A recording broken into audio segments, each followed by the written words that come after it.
Berita luar biasa baru-baru ini tersebar di internet. NASA telah menemukan bukti adanya alam semesta paralel. Namun apakah ini benar adanya? Ya, memang ada sedikit kebenaran dalam cerita ini, tapi tidak sesederhana itu. Mari kita pertimbangkan. Mungkin kamu pernah membaca artikel yang mengatakan NASA akhirnya menemukan alam semesta paralel. Kisah ini dipublikasikan secara luas dan orang-orang terbagi menjadi dua kubu. Mereka yang menerima berita ini begitu saja dan mereka yang menganggapnya omong kosong belaka. Tapi, kedua kubu tersebut tidak sepenuhnya benar. Mari kita mulai dari awal. Penemuan ini dibuat oleh Anita milik NASA. Nama ini merupakan singkatan dari Antena Transient Impulsive Antarctica. Antena ini dirancang untuk mempelajari neutrino. Neutrino adalah partikel kosmik berenergi tinggi. Partikel ini sangat kecil, tidak memiliki muatan dan hampir tidak memiliki massa. Triliunan partikel semacam itu melewati tubuh kita setiap detiknya dan kita bahkan tidak menyadarinya. Semua itu karena partikel-partikel tersebut hampir tidak memengaruhi materi biasa. Begitulah tidak pentingnya partikel-partikel tersebut. Rata-rata, sepanjang hidup kita, masing-masing dari kita terpengaruh oleh maksimal 1 neutrino. Jadi pada dasarnya, memburu neutrino itu seperti memburu hantu. Untuk menangkapnya, kamu harus mengirimkan seluruh aliran partikel ini melalui sepotong timah raksasa dan tebalnya harus triliunan mil. Pada saat yang sama, kamu memiliki peluang 50-50 untuk menghentikan salah satunya. Oleh karena itu, untuk mendeteksinya, para ilmuwan harus menemukan beberapa trik cerdas. Kita tahu bahwa neutrino seperti partikel-partikel lain yang serupa, datang dari luar angkasa. Mereka datang ke bumi dari matahari, bintang-bintang dan bahkan dari Big Bang itu sendiri. Sebagian datang dari sumber yang sangat besar, seperti lubang hitam, supernova, pulsar dan bahkan dari berbagai objek tak dikenal. Beberapa partikel ini memiliki energi yang sangat tinggi. Bagi para ilmuwan, neutrino inilah yang paling menarik. Anehnya, sebagian besar neutrino berenergi tinggi tidak datang dari jauh. Mereka terbentuk di sini, di dekat bumi. Proses ini memiliki nama yang lucu, yaitu hujan partikel. Apakah kita membawa hadiah untuk acara ini atau bagaimana? Nah, begini penjelasannya. Secara sederhana, partikel nenek masuk ke atmosfer bumi. Biasanya partikel ini memiliki energi yang sangat tinggi. Kemudian partikel ini menghasilkan beberapa anak yang memiliki energi lebih kecil. Masing-masing kemudian menghasilkan lebih banyak cucu yang energinya bahkan lebih kecil daripada energi mereka, dan seterusnya, hingga kita memiliki pohon keluarga raksasa partikel berenergi rendah. Pada akhirnya mungkin ada miliaran partikel tersebut. Selama proses ini, tumpukan neutrino tercipta. Kemudian mereka mulai tenggelam jauh ke dalam bumi. Selama perjalanan mereka melalui planet ini, mereka menyentuh lapisan atas kerak bumi atau es. Misalnya, es Antartika. Ketika dihadapkan dengan semua rintangan ini, mereka menciptakan denyut radio. Dan seperti yang sudah kamu duga, ini adalah denyut radio yang ingin ditemukan oleh para ilmuwan. Ini mungkin mengejutkan bagimu, tapi Antartika cukup sepi. Menurutmu? Dan itulah mengapa tempat ini merupakan tempat terbaik untuk mempelajari partikel mikroskopis yang biasanya hampir tidak bisa dilacak. Tidak akan ada gangguan atau semacamnya. Kita bisa menangkap denyut-denyut ini dengan bantuan antena yang kuat. NASA menempatkan antena-antena ini di balon-balon yang bisa mengangkasa setinggi 32 km di atas permukaan bumi. Begitulah cara mereka melacak neutrino selama beberapa tahun terakhir. Baiklah, sekarang kita tahu apa yang dilakukan Anita. Tapi bagaimana dengan alam semesta paralel itu? Jangan khawatir, kita sedang menuju ke sana. Pada tahun 2018, Anita mulai menerima sinyal radio yang tidak normal yang menyebabkan kehebohan di komunitas ilmiah. Masih ingat bagaimana neutrino datang dari luar angkasa dan kemudian perlahan-lahan masuk ke dalam planet kita? Nah, baru-baru ini Anita telah menemukan neutrino yang tidak turun dari ruang angkasa seperti biasanya, melainkan naik dari bumi. Dengan kata lain, partikel-partikel ini yang disebut tau neutrino pada dasarnya melakukan perjalanan ke masa lalu. Tapi bagaimana hal ini bisa terjadi? Para ilmuwan pun mulai menelitinya. Pada awalnya mereka mengira bahwa mungkin itu adalah kesalahan detektor atau kesalahan dalam menafsirkan data. Tapi tidak, semuanya benar. Sesuatu yang sangat eksotis sedang terjadi. Jika demikian, pertama-tama kita harus mencari penjelasan sederhana. Bagaimana jika neutrino tau ini baru saja datang ke Antartika dari sumber lain? Mungkinkah mereka datang ke bumi dari sisi lain dan entah bagaimana melewati batas? Untuk menguji teori ini, para ilmuwan memutuskan untuk mencari bantuan dari observatorium neutrino keren lainnya yang bernama IceCube. Keren sekali. Observatorium ini terletak di dekat Kutub Selatan. Observatorium ini terdiri dari 5.160 detektor optik yang terkubur di dalam es. Dan semua detektor canggih ini dirancang untuk mendeteksi neutrino. Para peneliti ANITA berkata, "Hai teman-teman, kami menemukan beberapa sinyal radio yang aneh. Bisakah kalian memeriksa dari mana sinyal-sinyal itu berasal?" "Tidak masalah," jawab IceCube dan memulai penelitian mereka. Dan hasilnya, mereka tidak menemukan apa-apa. Ya, IceCube sama sekali tidak mendeteksi sumber sinyal apapun. Ternyata, partikel-partikel aneh ini pada dasarnya muncul entah dari mana. Bagaimana ini bisa terjadi? Para ilmuwan menguji banyak teori yang berbeda. Tetapi tidak ada yang bisa menjelaskan situasi ini secara akurat. Kemudian IceCube menerbitkan sebuah artikel yang pada dasarnya mengatakan, "Tidak, kami tidak tahu dari mana sinyal-sinyal ini berasal dan bagaimana menjelaskannya dalam model standar alam semesta." Oh, sekarang semakin menarik. Jadi sinyal apa yang dimaksud dengan sinyal-sinyal ini? Setelah kehabisan penjelasan normal, para ilmuwan mulai mempertimbangkan ide-ide yang melampaui pemahaman kita. Salah satu darinya mengatakan bahwa mungkin partikel-partikel ini datang kepada kita dari alam semesta paralel di mana waktu mengalir ke arah yang berlawanan. Teori yang terdengar gila ini adalah hasil dari teori multiverse yang terkenal. Menurut teori ini, sekitar 14 miliar tahun yang lalu saat Big Bang terjadi, dua alam semesta kembar lahir. Salah satunya adalah alam semesta kita dan yang lainnya adalah alam semesta paralel. Dan keduanya hampir identik dalam segala hal kecuali beberapa hal. Sebagai contoh, waktu di alam semesta paralel ini tidak bergerak dengan cara yang sama seperti di alam semesta kita. Ia bergerak mundur. Selain itu, segala sesuatu di sana akan terlihat terbalik bagi kita, seolah-olah kita sedang melihat ke cermin. Oleh karena itu, para ilmuwan menyebutnya antiverse dan percaya bahwa alam semesta ini bisa jadi diisi oleh antimateri. Dan meskipun semua ini mungkin tampak aneh dan gila bagi kita, bagi mereka yang hidup di antiverse itu cara hidup mereka cukup normal. Bahkan mereka lebih suka menganggap kita sebagai makhluk yang aneh. Jadi, neutrino misterius ini bisa saja lahir di antiverse ini. Katakanlah mereka entah bagaimana ada di sana dan secara tidak sengaja masuk ke dunia kita, dan kita bisa mendeteksinya. Gagasan tentang multiverse itu sendiri benar-benar luar biasa. Jika itu benar, maka itu bisa berarti bahwa ada realitas yang tak terbatas. Banyak di antaranya yang jauh lebih baik daripada realitas kita. Mekanika kuantum bahkan mengatakan bahwa sangat mungkin bahwa setiap detik setiap hari, setiap keputusanmu membagi alam semesta menjadi dua. Jadi, ada kuintiliun alam semesta paralel di mana kehidupan kita berjalan dengan sangat berbeda. Hal seperti ini bahkan sulit untuk dibayangkan. Tentu saja akan sangat menyenangkan jika kita bisa menemukan cara untuk pergi ke alam semesta lain. Dan jika partikel tau neutrino yang misterius ini mampu melintasi batas dua dunia, mungkin kita juga bisa melakukannya. Namun sayangnya fenomena ini saja tidak cukup untuk mengatakan apakah teori multiverse itu benar atau tidak. Ini hanyalah salah satu dari beberapa opsi yang mungkin. Pada tahap perkembangan manusia saat ini, kita tidak dapat membuktikan atau menyangkal teori ini. Ini adalah bumi, planet rumah kita, dan bulan, satelitnya. Jika di zoom out, dan inilah tata surya kita. Kalau lebih jauh lagi, ini galaksi Bima Sakti. Dan kita cuma titik kecil di antara jumlah bintang yang tidak ada habisnya ini. Nah, kalau makin jauh, ada gugusan galaksi. Bintik-bintik dan pusaran di ruang tanpa ujung. Selanjutnya, ada Laniakea, super gugus. Galaksi kita cuma setitik kecil di sini. Lanjut, ada super gugus Hydra Centaurus. Klaster besar yang terdiri dari ribuan galaksi terlihat sangat kecil dari sini. Selanjutnya, super gugus Pavo Indus. Ini adalah area yang lebarnya 200 juta tahun cahaya. Kita bisa men-zoom out lagi sampai melihat seluruh alam semesta yang dapat diamati.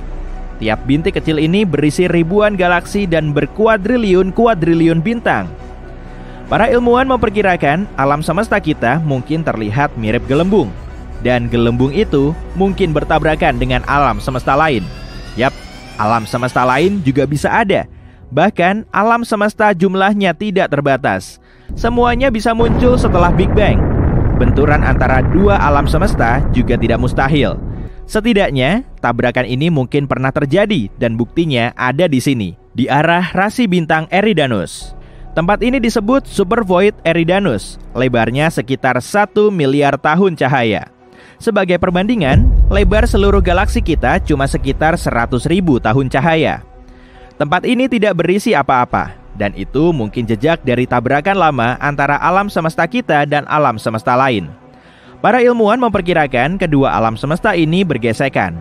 Saat jarak di antara keduanya super dekat, gaya gravitasi kedua gelembung ini mulai saling menarik.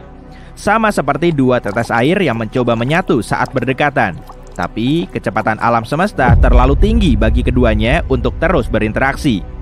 Jadi, alam semesta lain itu merobek sepotong gelembung kita. Mungkin ada sekitar 10.000 galaksi di dalam kehampaan atau void itu, dan semuanya hancur atau diambil alih oleh alam semesta lain tadi. Mari kita pergi ke tepi alam semesta kita untuk melihat bagaimana tabrakan ini mungkin terjadi. Kita 10 miliar tahun cahaya dari rumah kita. Di sini, di galaksi lain, kita melihat nebula indah yang punya berbagai warna dan bentuk. Dan jika kamu melihat ke arah lain, ada tembok besar yang bergerak ke arah kita. Semua percikan cerah ini adalah galaksi super besar yang akan bertabrakan dengan galaksi kita. Namun, pada kenyataannya, itu adalah cermin raksasa yang cuma menampilkan refleksi alam semesta kita. Di sini, ruang dan waktu terdistorsi, serta mulai ditarik ke alam semesta lain dengan kecepatan tinggi. Hukum fisika yang biasa mungkin tidak berlaku lagi di sini. Gravitasi pun mungkin hilang. Dengan begitu, semua bintang akan meledak dan penghuni planet di sana akan melayang tanpa kepastian. Tapi jika kedua alam semesta tidak hanya saling bersinggungan, tetapi juga bertabrakan langsung satu sama lain, segalanya akan jauh lebih ngeri. Sejumlah besar energi tabrakan mungkin akan menyebabkan ledakan luar biasa. Dayanya akan menghancurkan apapun yang ada di dalam gelembung kita. Namun, kedua gelembung itu masih mungkin menyatu juga. Awalnya, semua galaksi di tepi alam semesta akan robek. Tapi kemudian penyatuan akan dimulai. Galaksi-galaksi di sana akan mulai bergerak dengan kacau. Semua akan terbang melewati satu sama lain, saling menghancurkan, bertabrakan, dan meledak. Tabrakan dua galaksi akan menciptakan dampak super besar. Dan itu mungkin terjadi pada galaksi kita dalam waktu dekat, dari segi luar angkasa ya. Galaksi Andromeda sedang menuju ke arah kita. Andromeda adalah galaksi spiral yang ukurannya 2 kali lipat galaksi kita. Dan ada sekitar 1 triliun bintang di sana, alias 2 kali lipat Bima Sakti. Di pusat galaksi cerah ini, mengintai satu monster gelap, sebuah lubang hitam. Beratnya 2 dan 80 kali lipat massa matahari. Raksasa merah ukurannya ratusan kali lipat lebih besar daripada matahari kita. Pulsar yang memancarkan energi besar seperti lampu sorot, bintang-bintang pengembara, dan banyak lubang hitam besar maupun kecil. Gabungan objek-objek berbahaya ini bergerak ke arah kita dengan kecepatan 110 km per detik. Perjalanan dari New York ke Los Angeles dengan kecepatan ini hanya akan memakan waktu setengah menit. Cakram Andromeda sudah bisa terlihat dengan mata telanjang pada malam tanpa bulan. Seiring berjalannya waktu, ukurannya akan makin besar. Saat Andromeda makin mendekat, gaya gravitasinya akan mulai meregangkan lengan galaksi spiral kita dan mulai terurai. Bintang dan planet di sana akan melenceng dari orbitnya. Salah satu skenario yang mungkin terjadi adalah ada asteroid yang tidak dikenal atau bahkan planet katai dari galaksi Andromeda yang akan menabrak bumi dengan kecepatan tinggi. Planet kita akan meledak seperti balon akibat benturan ini. Duh, jadi ngeri. Kemungkinan lain akan meliputi tabrakan antar bintang. Matahari kita akan berhadapan dengan bintang lain. Bintang yang lebih besar akan perlahan mulai menelan bintang yang lebih kecil. Pertama, bintang itu akan mencuri lapisan atas cahayanya, lalu memakannya seperti spaghetti, atau mungkin mirip rigatoni. Saat mencapai berat kritisnya, bintang besar itu akan meledak. Ledakan ini akan menghancurkan apapun yang ada di sekitarnya, termasuk tata surya kita. Mungkin gelombang kejutnya bahkan akan mencapai bintang tetangga lainnya. Namun, skenario lain yang mungkin terjadi adalah tata surya kita akan dilempar ke angkasa gelap. Bayangkan, sebuah bola tenis yang diikat ke tali. Kamu menggenggam tali ini dan memutar bolanya di atas kepalamu seperti pengumban. Lalu, kamu melepaskan tali itu dan melayangkan bolanya. Inilah yang akan terjadi pada matahari dan semua planet di sekitarnya. Kita akan berujung di angkasa gelap yang dingin. Tapi, kehidupan di bumi takkan terpengaruh. Bintang terang kita tetap akan menghangatkan kita. Satu-satunya dampak dari ini adalah semua bintang di langit malam kita akan hilang. Nah, peluang yang paling mungkin terjadi adalah penyatuan kedua galaksi raksasa ini takkan memengaruhi kita sama sekali. Alasannya, jarak antara bintang dan planet di luar angkasa sangatlah besar. Jadi, semua mungkin hanya akan bercampur dan membentuk satu awan raksasa. Prosesnya akan mirip menyaring pasir halus menggunakan saringan besar. Objek-objek di dalamnya takkan berinteraksi, tapi hal yang paling menarik akan terjadi pada lubang hitam di pusat galaksi kita. Saat ini ada sekelompok debu bintang dan bintang yang padat di sekitarnya. Saat Andromeda dan Bima Sakti saling mendekat, keduanya akan mulai berdansa satu sama lain. Kira-kira gaya dansanya twist atau foxtrot ya? Dan saat dua lubang hitam saling mendekat, keduanya akan mulai menelan semua materi yang ada di sekitarnya. Miliaran ton debu bintang warna-warni, asteroid, dan partikel bintang akan terbang menuju pusat kedua lubang hitam. Kelihatannya, proses ini terjadi dengan sangat lambat, tapi ini cuma ilusi. Objek super berat seperti lubang hitam membengkokkan kisi ruang dan waktu. Jadi, waktu bergerak jauh lebih lambat di dekat lubang hitam. Dan semua benda yang tampaknya tak bergerak di horizon peristiwa selama berminggu-minggu atau bahkan berbulan-bulan sebenarnya sudah lama hilang. Saat akhirnya menyatu, kedua lubang hitam ini akan menjadi satu lubang hitam super raksasa. Namun, masanya agak lebih kecil dibanding massa total kedua monster hitam ini. Beberapa beratnya berubah menjadi energi tabrakan. Energi ini dilepaskan dengan sangat kuat hingga gelombangnya dapat terasa di galaksi lain. Sekarang, lubang hitam besar mengumpulkan semua inti yang padat dan panas ini dari kedua galaksi di sekitarnya. Pada akhirnya, lubang hitam itu terasa penuh dan melontarkan berkas-berkas energi yang kuat keluar angkasa. Ini disebut inti galaksi aktif, yang merupakan salah satu fenomena paling cerah di alam semesta dan sumber radiasi elektromagnetik paling kuat yang pernah diketahui. Panjang berkas energi ini mungkin lebih dari 5.000 tahun cahaya. Sebagai perbandingan, jarak dari bumi ke Proxima Centauri cuma 4,2 tahun cahaya. Dan kekuatan ledakan yang menyertai berkas energi ini setara 100 ledakan supernova. Wow, gak kebayang. Gelombang ledakan dari peristiwa ini bahkan dapat mencapai tepi galaksi baru, dan pancarannya akan terlihat dari jarak jutaan tahun cahaya. Saat ini, ada awan tebal debu warna-warni di pusat galaksi yang telah menyatu. Berat awan ini sangat besar hingga mulai menyusut dan berubah bentuk menjadi bulat. Secara bertahap, awan ini menjadi begitu berat hingga mengompres reaksi inti dan nuklirnya di dalam. Suhu pun mulai naik dan tak lama, duar! Supernova terjadi. Ini adalah pertunjukan kembang api paling besar di pusat galaksi. Bintang-bintang meledak dari kabut dan membentuk dunia baru yang panas. Saat ini terjadi, lengan kedua galaksi yang sebelumnya saling menarik perlahan kembali ke bentuk sebelumnya. Pusat galaksi super berat kita punya kekuatan gravitasi besar yang memengaruhi bintang dan nebula yang jaraknya ratusan ribu tahun cahaya. Lengan galaksi ini saling berputar lagi dan kita akan melihat galaksi baru yang sudah jadi Bima Meda atau Sakti Meda. Atau bagaimana kalau Bima Andro Sakti Meda? Ya begitulah, pilih saja sendiri. Manusia terbang sampai keluar bumi supaya bisa melihatnya dari kejauhan. Planet kita bersinar terang bagai lampu hias. Kota-kota besar terlihat mirip titik kuning di malam hari. Dan di siang hari kita bisa mengamati struktur unik seperti pulau berbentuk pohon palem di Uni Emirat Arab atau tembok besar Tiongkok yang membentang di seantero negeri. Begitulah cara manusia membuktikan eksistensinya. Oke lah, yuk arahkan teleskopnya ke planet lain. Di Mars, cuma ada gurun kosong tanpa tepi. Kalau di Venus, ada batu dan gunung berapinya. Saat kita melihat keluar angkasa nun jauh di sana, semua planet begitu kosong dan terbengkalai tanpa jejak peradaban sama sekali.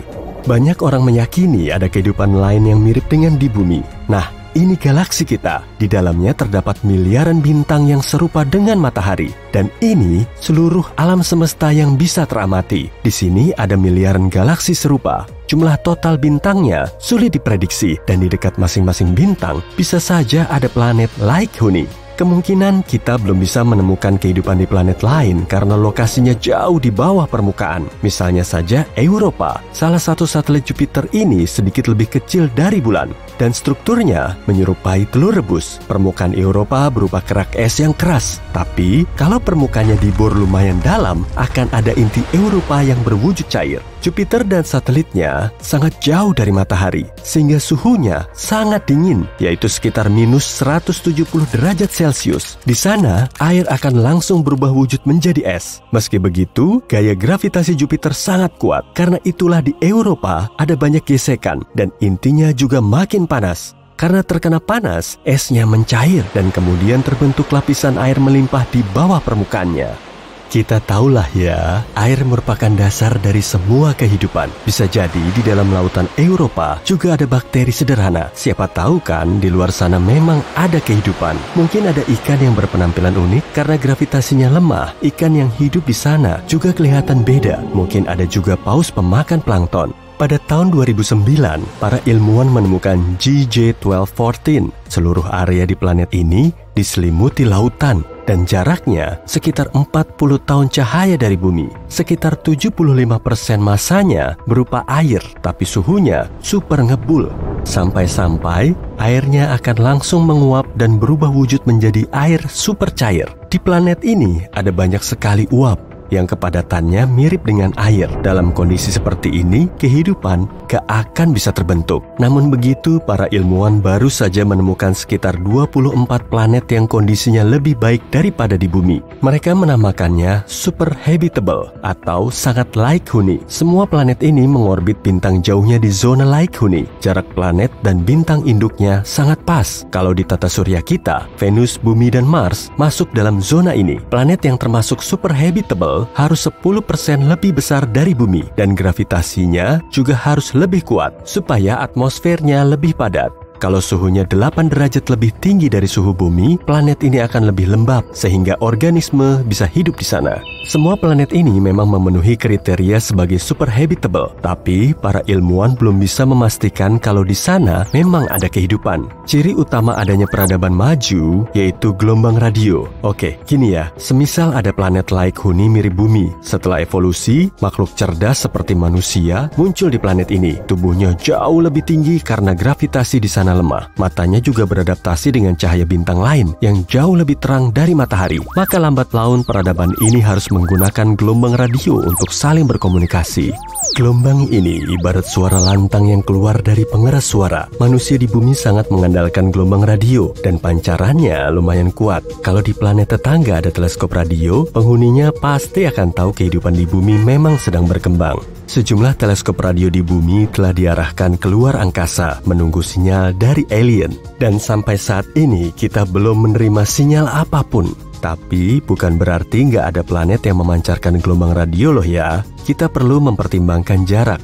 Oke, kita perlu terbang sejauh 200 tahun cahaya menuju bintang lain. Semisal ada planet X yang memang punya kehidupan. Peradabannya cukup maju dan penghuninya memanfaatkan gelombang radio. Mereka mengirimkan gelombang pertamanya keluar angkasa dan teleskop radio kita baru bisa menerimanya 200 tahun kemudian. Begitupun dengan sinyal yang dikirim dari bumi menuju planet tersebut. Komunikasi radio di bumi baru muncul sejak tahun 1895. Jadi, sinyal radio kita baru akan sampai di planet X pada tahun 2095 dan saat itulah alien akan mendengarkan suara kita. Tapi bunyi ini nggak akan berlangsung lama karena tiap tahun teknologi kita semakin canggih. Kita mulai menggunakan komunikasi seluler, TV kabel, dan serat optik sehingga volume spektrum radio di bumi menurun. Dalam sekejap saja planet lain pun nggak akan bisa mendeteksinya lagi. Begitupun saat sinyal dari sana dipancarkan ke bumi. Jadi gelombang radio yang berasal dari peradaban lain hanyalah bunyi ping singkat pada skala kosmik. Dan kita nggak bisa langsung menyimpulkan kalau gelombang radionya diam, berarti kehidupan di luar angkasa memang nggak ada. Sebagai solusi, kita perlu bikin teleskop raksasa yang bisa mengambil foto langsung dari planet yang mungkin berpenghuni. Dengan memperbesar fotonya, kita akan bisa melihat kota asing dengan bangunan tinggi dan banyak antena. Tapi sampai saat ini, kita belum bisa mengamati sampai ke situ. Kita bisa aja kan memotret Mars dan satelitnya, tapi kualitas gambarnya malah mengecoh. Misalnya saja, Cydonia, kelihatannya kayak ada bentuk wajah manusia di planet merah. Hal ini langsung dihubung-hubungkan dengan peradaban kuno di Mars yang telah membuat patung atau tugu. Teori yang lebih bombastis justru menyatakan objek ini sebagai fosil manusia raksasa yang seluruh tubuhnya terkubur di bawah pasir. Padahal sebenarnya itu cuma bukit. Angin kencang telah menghasilkan cekungan di area bukit, lalu sebagian orang menganggapnya sebagai mata dan mulut manusia. Contoh lainnya yaitu monolit di Phobos, satelit Mars. Ada rumor yang menyatakan kalau di Phobos terdapat batu halus raksasa hampir setinggi piramida Khufu. Kemudian muncul banyak teori soal peradaban yang membangunnya. Tapi ternyata objek itu cuma batu.